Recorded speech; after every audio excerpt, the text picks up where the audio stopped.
Olá, boa tarde, a paz do Senhor.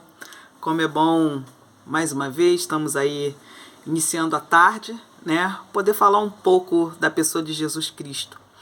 Mas antes de nós falarmos sobre ele, eu gostaria de, nesse momento, fazer uma breve oração com você.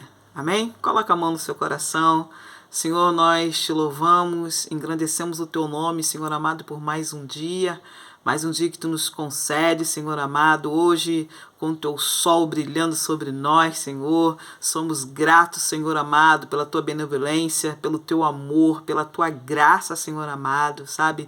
Que tu tem colocado em cada um de nós. Muito obrigado, Senhor, por ter nos escolhido, nos chamado, por nos olhar como teus filhos, ó Pai. Em nome do nosso Senhor Jesus Cristo, que possamos, nessa tarde, nesse momento, podemos meditar, Senhor amado, na tua palavra. Em nome de Jesus. Amém. Amém, meu amado. Como é bom falar as coisas do Senhor. E eu quero compartilhar com você em Mateus, capítulo 26, versículo 36.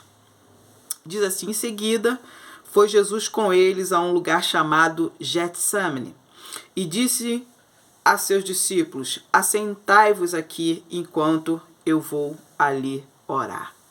Muito lindo, né? Esse é um dos momentos, né, em que Jesus Cristo ele sai para estar orando, né, para estar no seu particular com Deus. Essa é a primeira coisa que eu quero falar para ti nessa tarde. É necessário que tenhamos um momento com o Senhor.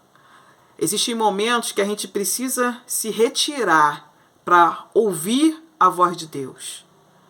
É muito difícil, às vezes, a gente no dia a dia, diante de tantas coisas acontecendo, diante de tantas pessoas falando ao mesmo tempo, diante de tantos conselhos, de tantas falácias, de tantas coisas no nosso meio, nós precisamos muitas vezes nos retirar para ouvir aquilo que Deus tem para falar aos nossos corações. E esse é o momento em que Jesus vai para o Getsemane e ele fica lá, ele tem momentos com o Pai, ele tem momentos com o Senhor, e nós precisamos ter esse momento com o Senhor. Uma outra coisa que me chama a atenção é que ele leva os seus discípulos, e nós sabemos que ele tinha o costume de subir com Pedro, Tiago e João, eram os discípulos mais chegados, mas mesmo sendo os discípulos mais chegados, ele diz que ele vai ali orar e deixa os discípulos lá sentados. Amado, muitas vezes nós temos um vínculo de amizade, nós temos parentesco, nós temos famílias, nós temos pessoas mais achegadas, mas existem momentos na nossa vida que nós precisamos sair de perto para que você de fato tenha essa intimidade com Cristo. Eu não sei o que você tem passado, eu não sei qual é a sua história, mas ainda que seja o seu melhor amigo, ainda que seja seu pai, sua mãe, seu melhor colega, não sei, mas existem momentos que é você e Deus, não é você e seu amigo, não é você e seu companheiro, sua esposa, seu filho, sua filha, não, é você e Deus. Uma outra coisa que me chama a atenção é que a palavra diz que ele estava ali no Getsemane, e eu vou dizer o significado do Getsemane, significa prensa de azeite. Prensa de azeite. Essa prensa de azeite, ela simplesmente é extraída da azeitona sob pressão. Então pensa aí, algo pressionando para que fosse liberado o azeite. Era exatamente nesse lugar que Jesus estava. Jesus estava no lugar da prensa. E eu fico imaginando que se Getsemane é o lugar onde essa pressão está sendo exercida, né, naquele momento sobre a vida de Cristo. Era o momento em que estava se aproximando um grandioso dia. E esse dia, nós não podemos esquecer que, apesar de Jesus Cristo ter passado por vários momentos, de ter visto milagre, de saber quem ele era, o Pai, nós não podemos esquecer que nesse momento Jesus ele estava em carne, ele estava ali realmente sobre uma pressão que estava dentro dele. né? Então ele estava sendo ali de fato prensado, né? Existia uma pressão exercida sobre a vida dele, uma responsabilidade. Ele vai com seus discípulos, né? Mas a palavra diz, logo aí no recorrer da história, diz que ele começou a entristecer e a angustiar-se. O momento dele com Jesus, o momento em que ele está ali a sós com o seu pai, é algo que está dentro dele, estava sofrendo aquela pressão, porque ele estava numa batalha, ele estava combatendo a sua maior batalha. Porque todo ser humano, todos nós temos vontade própria, todos nós temos escolha, certo? Todos nós temos. Hebreus capítulo 4, versículo 15, né, diz que precisamos lembrar que Jesus foi tentado. Então, em todas as coisas, a nossa semelhança, mas sem pecado. Ou seja, Jesus, ele passou pelos mesmos problemas que nós passamos, mas ele não tinha pecado. Porém, ele foi tentado. E todo aquele que é tentado significa que ele tinha algo para lutar dentro dele. Jesus, ele era perfeito, sem pecado, sem mácula. Ele era a perfeição, sim, mas ele ainda estava como homem. E a gente precisa entender que, estando ele como homem, ele havia coisas que estavam tentando ele naquele momento. Mas uma coisa linda é o que ele resolve. Ele tinha que, naquele momento, triunfar sobre algo que estava sobre a vida dele, como homem, como pessoa. Não como Deus, mas como pessoa. E era um momento, né, em que ele tinha que fazer uma escolha. Mas lá no versículo 39, né, ele está lá naquele jardim e ele faz um pedido ao pai. E ele diz: Pai, se possível, passa de mim esse cálice.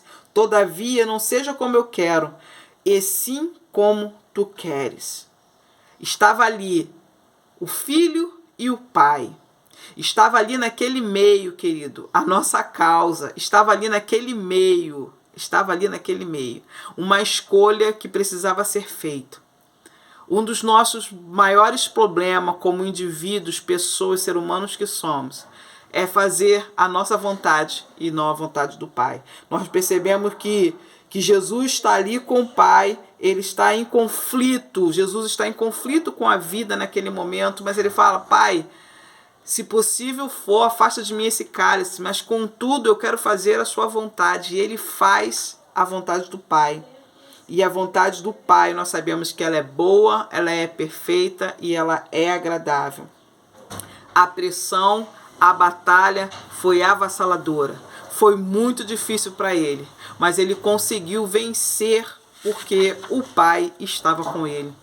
E é o que eu quero falar para você nessa tarde. Seja qual for a pressão que você esteja passando, seja qual for a dificuldade que você esteja passando, eu quero te dizer que o Pai está do teu lado. Eu quero te dizer que o Pai vai te conduzir à melhor escolha. Basta você fazer a vontade do Pai. A vontade do Pai, faça a vontade do Pai. Talvez você esteja hoje aí no seu Getsemane, que eu não sei qual é. O momento em que você precisa fazer escolha, o momento em que você está angustiado, o momento que você está sem saber o que fazer. Eu quero te dizer, olha para o Pai, faça a vontade dele, permaneça nele, ainda que você esteja sendo prensado, ainda que você esteja passando por um momento muito difícil, ainda que você não saiba como fazer, como sair. Eu quero dizer que Deus sabe como você vai sair, Deus sabe como vai ser, Deus sabe o melhor para a sua vida. Então, se entrega a Ele totalmente, separe a sua vida, tenha os seus momentos de busca com o Senhor, converse com Ele, porque Ele te ouve, Ele te consola, porque a palavra diz que Ele enviou um consolador para as nossas vidas. Então, receba Jesus na sua vida, que Ele possa ser o condutor da sua história. Fica firme e não desiste da graça, porque Jesus morreu pela nossa causa, pela nossa vida, em nome de Jesus. Amém? Eu quero encerrar orando com você nessa tarde, para que seu dia seja maravilhoso, para que você esteja totalmente aos pés da cruz nessa tarde. Amém? Pai querido e santo, Eu entrego nas tuas mãos, Senhor amado, cada vida, Senhor, que poderá estar compartilhando, ouvindo, Senhor amado, essa pequena mensagem, Senhor amado, que veio aos nossos corações.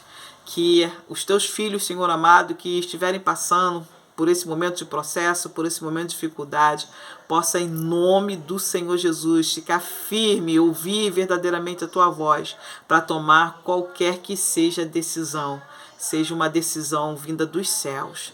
Em nome do Senhor Jesus, é o que eu te oro e já te agradeço. Amém e amém, Senhor. Deus abençoe, fique na paz.